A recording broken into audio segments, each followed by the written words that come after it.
Hi!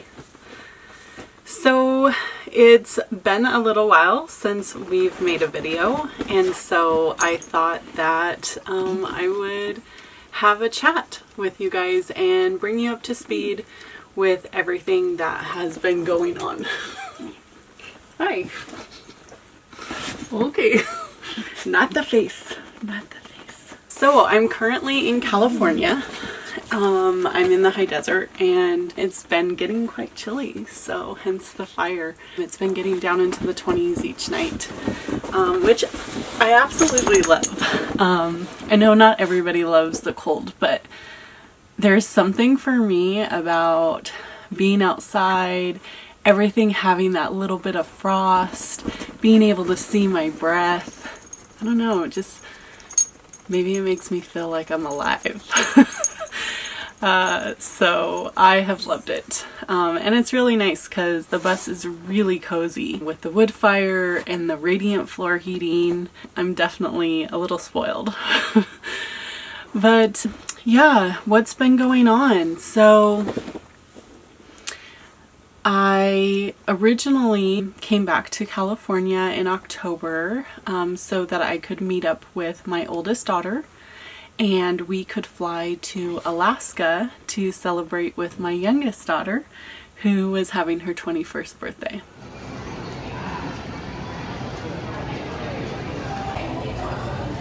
We made it to the airport. Here we come, Alaska.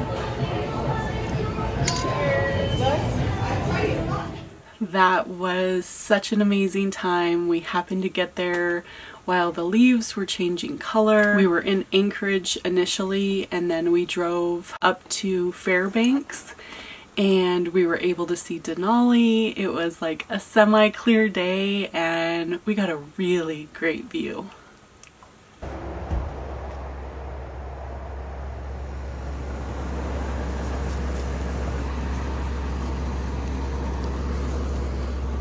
Hi Jackson, you getting a break? So we drove up to Fairbanks and rented an Airbnb cabin up there. It was completely off-grid, and so there was no running water. There was electricity through a generator, an outhouse, really just out in the woods next to a river. And we ended up really enjoying the couple that we had rented this cabin from.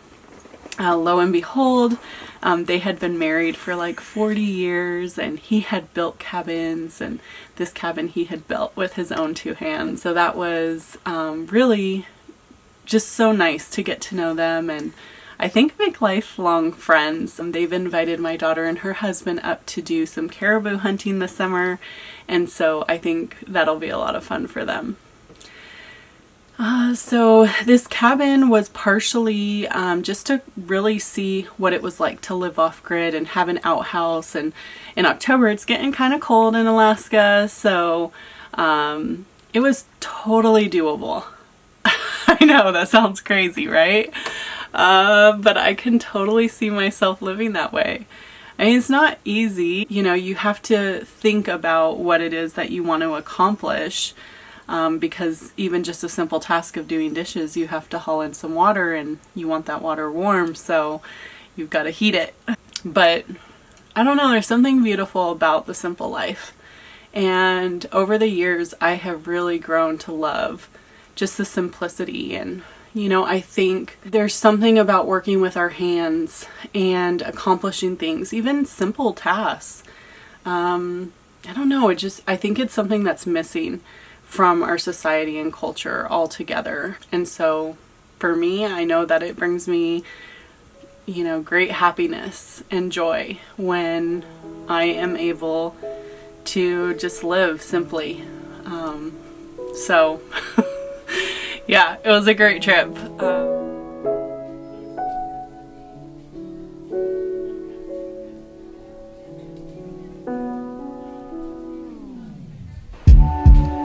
Hiking on this beautiful Alaskan day.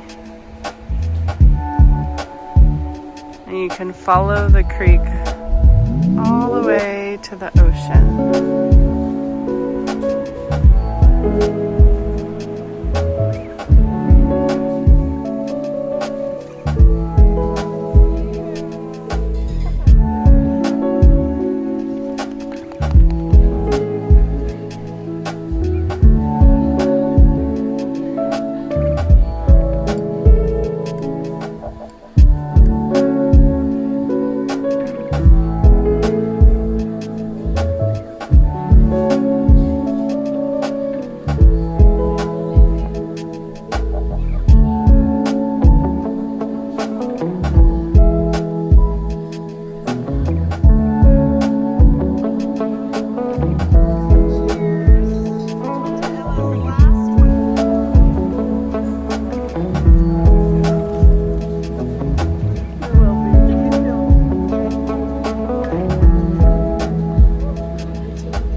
And from there came back to California, and I had been having some bus issues. So in Idaho, I had found out that I had a small coolant leak.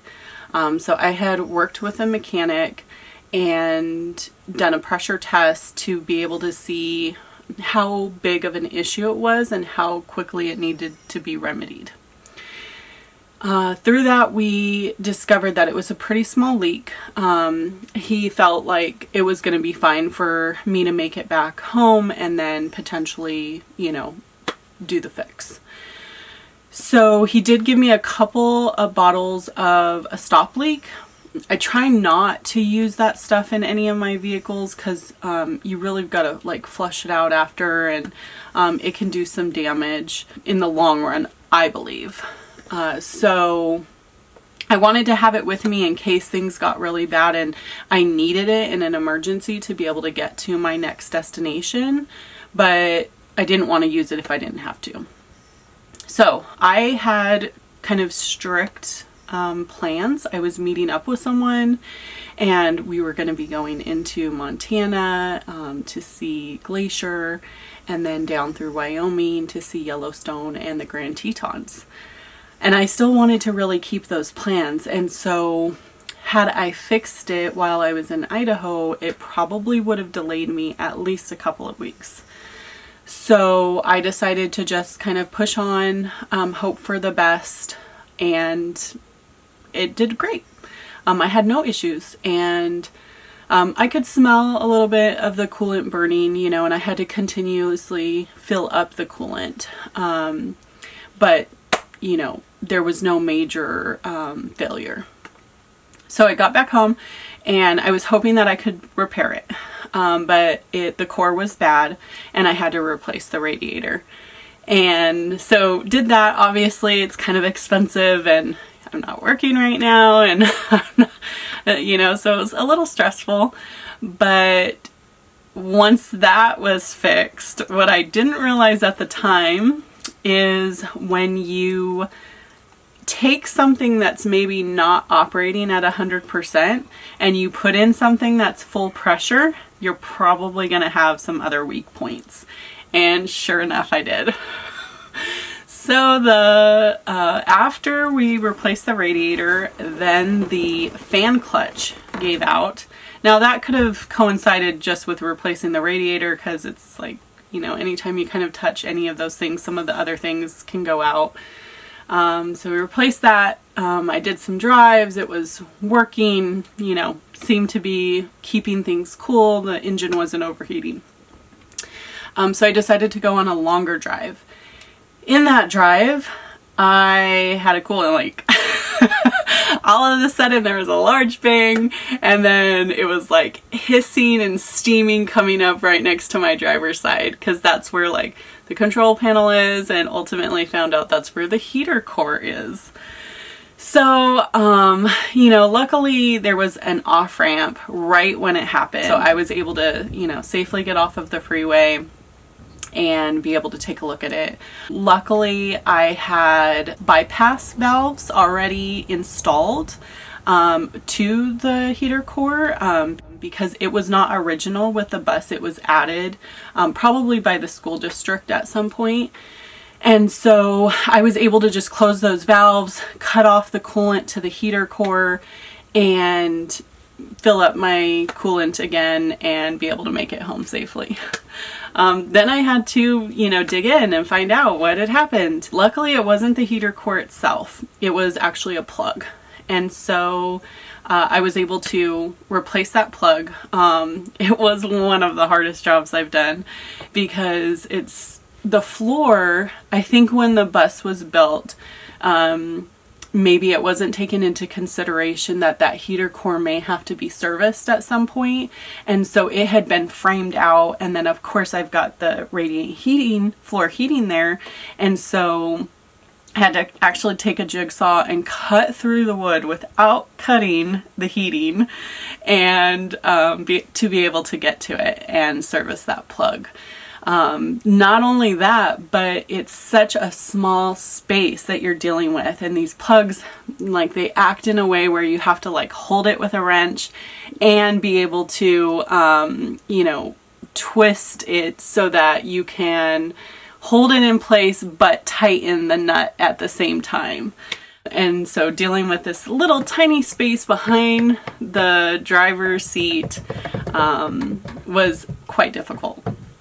I could have taken out the driver's seat and gave myself more space, but who wants to do that extra work if we don't have to, right? So cutting through the floor was enough for me. It was stressful. Oh my gosh, I was so worried, but you know, it all came out okay. So aside from that, you know, there's just little things that I've wanted to do to the bus, either because like the functionality of it and I wanted to fix some things, or I had some things break, like some of the drawer pulls were the push lock mechanism and they had failed, and so I wanted to replace them with the more heavy duty pull latch ones. So I was able to work on some of that. Haha! It works! Oh, you definitely learn a lot when you take over a home like this and being on the road. But you know what? It's not always easy, but it's always worth it. Yay, sense of accomplishment. And then there's just maintenance with the bus, right? Aside from like mechanical maintenance, I've got water filters that I like to replace on a semi-regular basis. I'm still kind of figuring out what that schedule looks like since the bus is fairly new to me. I've just had it this 1 year. But that, you know, the deck needs to be restained, you know, just because it's kind of constantly in the weather. So did that, and then just a couple of other like odd things. So it's been great. I am here in my hometown where my parents live. They have an acre of land, a really long driveway. We can stay and feel welcome somewhere and not really have to worry about too much. So it's been amazing. It's also been great just to reconnect with friends and family, share this journey that we're on. You know, I think that, what am I trying to say? Dreams are not always easy. A lot of people think that I'm living the dream. And in some ways I am. There goes that again. I just can't help myself sometimes. Okay, let's try this again. You know, everybody believes that I'm living the dream. In some ways, that's true. I love having the freedom and flexibility that this life has given to me. But it's not always a dream. You know, there's mechanical issues. There's the stress of finding a new place to park each night, you know, worrying. I mean, I always have to be on alert. Like, I'm 12.5 feet tall. Luckily I haven't ran into any bridges I had one bridge that I ran into. I was kind of taking like some back streets in Washington and I came across one, and luckily I stopped and there was enough room that I could kind of like back into this like pedestrian walking zone and then be able to turn around. But like, I always have to be on when I'm driving. I always have to be aware of where I'm at and the circumstances, and just making sure that, you know, I'm not going to do something catastrophic, like try to go under a bridge that's not tall enough for me. So there's a lot of stress that accompanies this life. Not that I would change it. I'm absolutely loving what I'm doing.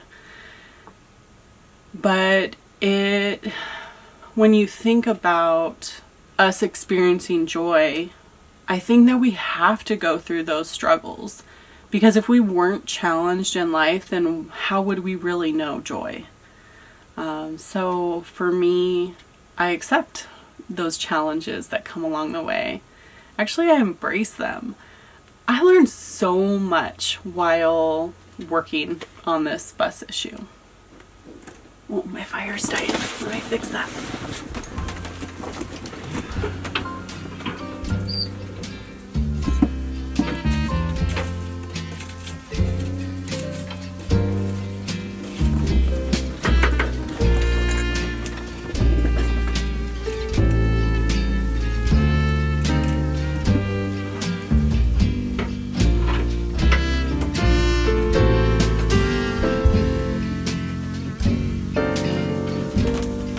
Okay, fire fixed. Where was I? Oh yeah, so, you know, the challenges of this life. But I wouldn't change it for anything. You know, I'm a person that loves to be challenged. I put myself in situations to be challenged. And I'm planning to do a tour video with an interview and give you guys a little bit more background on me and where I come from and the things that I've been involved in. But I really do put myself in situations where I can be challenged, and there's so much growth that comes from that. And so even this situation of having the mechanical issues, I grew so much. I know so much now about the way that the floor was framed out and how things are put together. And, you know, I also know that any challenge that I face, I can overcome. Sometimes that's with great friends, family. My dad was amazing during this process, and we definitely had some bonding moments. I couldn't have done it without him. And so even in those challenges, like when other people are able to overcome that challenge with you, there's an opportunity to build relationships. So yeah, what's next? I just talked about all these challenges and stuff, but to be honest, I'm getting a little bored. It's been great traveling this last year. I got to see all of the states that I wanted to. I still want to see Utah. I haven't really been able to explore that state. I was planning to go there after Yellowstone, but because I had the coolant issue, I just decided it was probably safer to just come on this way. I wasn't meeting anybody in Utah, and I could do it, you know, later. So I am planning to spend some time there this year, or this next year. But I'm feeling a little bored. I want to get back involved in something. I need to be working or keeping busy or volunteering, doing things that, you know, help add to just the day. So more to come on that. I've got some plans for this next year. And I really just want to say thank you for being here. This is not easy. It took me a while to get used to being in front of the camera. But I appreciate that you guys want to follow my journey. I absolutely love capturing footage, watching my own videos. I'm creating so many memories, and I just love that not only can I share that with my friends and family and they can keep along with everything that's going on, but for me to be able to look back and, you know, one day my grandkids be able to watch this, I think that's amazing too. So please, you know, subscribe if you haven't already. Share this with anybody that you think would also be interested in following along. And let me know in the comments if there's anything in particular that you guys want to know or see, because I would be happy to shoot that.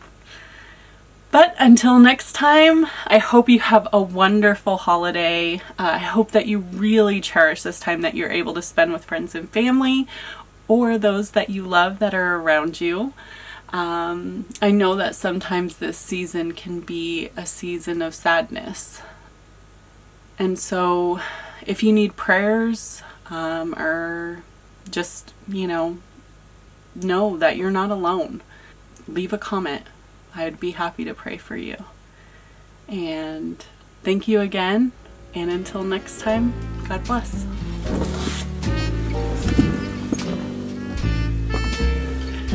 Woohoo! I hope that you liked that.